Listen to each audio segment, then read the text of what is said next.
Siem Dekili. Bonjour Jean-Philippe Denis. Siem Dekili, vous êtes professeur à l'Université de Strasbourg, vous êtes membre du BETA. Marketing durable, c'est l'ouvrage que vous publiez avec Aurélie Merle et Aline Ox, édition Pearson. Tout de suite, on voit le titre, on se dit, il y a un oxymore là, marketing et durable, ça ne va pas ensemble normalement. Et bien justement, vous nous dites, c'est bien le problème, c'est par là qu'on a pris le problème. Alors c'est un sujet d'actualité. C'est vrai que le marketing a été souvent vu comme un domaine centré sur le court terme, qui a pour obsession de vendre. Et d'ailleurs, ça lui a coûté différentes accusations, puisqu'il a été considéré comme étant le domaine qui a été responsable du gaspillage des ressources, de la surconsommation, en se centrant notamment sur les désirs éphémères des consommateurs. Et puis aujourd'hui, il y a tout un courant de recherche au marketing qui défend une idée inverse, qui est celle de dire que le marketing, de par son pouvoir d'influence, peut très bien servir la cause de durabilité. Voilà. De problème, le marketing devient la solution. Finalement, il suffisait d'y penser, et bravo d'y avoir pensé. Finalement, comment le marketing peut aider précisément à accompagner les consommateurs vers cette question du durable? Alors là, vous évoquez la question de la consommation durable. D'abord, peut-être précisons de quoi s'agit-il. La consommation durable couvre au moins 3 aspects. D'abord, une simplification volontaire de la consommation, de sa propre consommation, puisque la consommation durable repose sur un questionnement profond de ce que c'est nos besoins, nos niveaux de consommation, nos modes de vie d'une façon plus large. Deuxième aspect, c'est la question des choix des produits. Ou à l'inverse, peut-être éviter un certain nombre de produits qui sont accompagnés d'impacts environnementaux et sociaux conséquents. Ça peut passer par exemple par le recours à des produits écolabellisés. Et puis, troisième élément, c'est la consommation circulaire, corollaire du point de vue du consommateur, de la production circulaire, qui concerne toutes les pratiques qui permettent une certaine circularité des biens.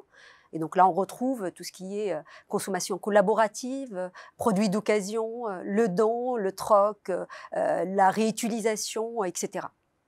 Maintenant, la question, comment le marketing, lui, peut-il favoriser cette consommation durable? D'abord, il est important de se souvenir que, quand même, le marketing s'est toujours intéressé à l'étude du comportement du consommateur. Le marketing détient également des approches, des outils qui permettent non seulement d'explorer les sources de valorisation des offres écologiques, mais aussi, et j'ai envie de dire surtout, les sources de réticence vis-à-vis de cette offre durable. Et là, c'est fondamental, parce que je pense dans le domaine de la consommation durable, les freins ne manquent pas. Et donc, le rôle du marketing, c'est vraiment d'explorer ces freins-là, dans le but, bien évidemment, de les limiter et de les réduire. Un autre élément important, c'est vrai que la consommation durable est entourée de différents facteurs d'influence. Il y a bien évidemment les caractéristiques individuelles, il y a les facteurs contextuels, il y a également les normes sociales.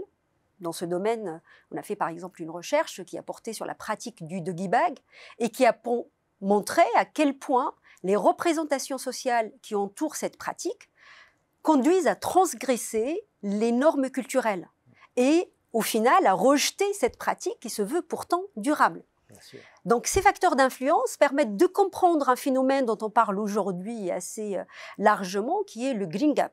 Ce fossé qui existe entre les intentions, les déclarations d'un côté et les comportements réels de l'autre. D'ailleurs, quand vous regardez les différents sondages, les baromètres, nous sommes tous surpris du pourcentage assez élevé de consommateurs qui se disent sensibles aux enjeux du développement durable.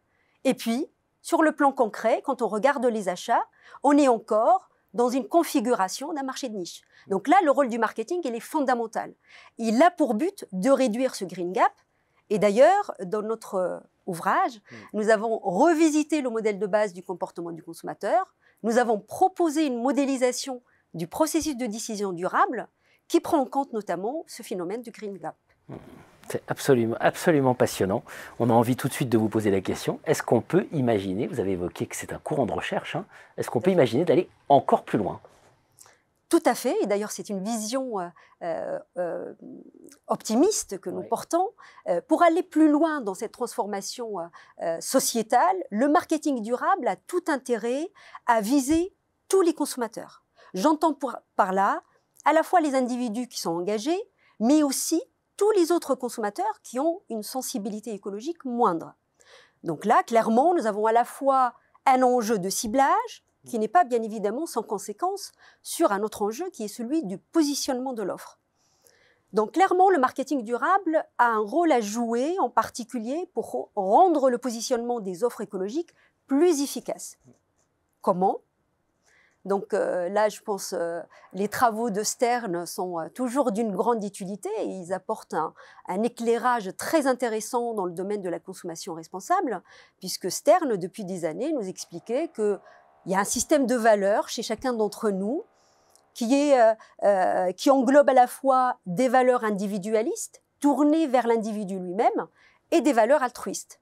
Dans le même sens, il y a une approche qui s'appelle l'approche Green Bundle, qui met l'accent sur cette idée de co-bénéfice. Il s'agit bien d'une approche globale, et on nous dit clairement que combiner des bénéfices individuels avec des bénéfices altruistes, ça peut générer des effets de complémentarité qui sont susceptibles d'accroître l'acceptabilité des offres écologiques. D'une façon plus simple, les marques aujourd'hui qui mettent exclusivement l'accent sur l'attribut environnemental ou social, je pense qu'elles sont peut-être un tout petit peu naïves, dans le sens où ça ne semble pas suffisant si, notamment, on souhaite élargir la cible des produits écologiques, de se focaliser seulement sur l'argument écologique. Dans le même sens, je pense à un exemple intéressant peut-être d'une marque qui a su mettre l'accent sur cette idée de co-bénéfice, la marque Bourgeois Bohème, qui, pour commercialiser ses chaussures véganes, parle de la durabilité, de l'aspect environnemental, notamment à travers l'écolabel européen qu'ils ont adopté, mais aussi met en lumière un ensemble de bénéfices pour les consommateurs eux-mêmes, à savoir le confort, le design, la respirabilité de la chaussure, etc. Merci Siem Dekili pour cet éclairage. Voilà, le marketing peut venir au secours du développement durable, doit le faire. Donc, faisons-le. Merci beaucoup. Merci à vous.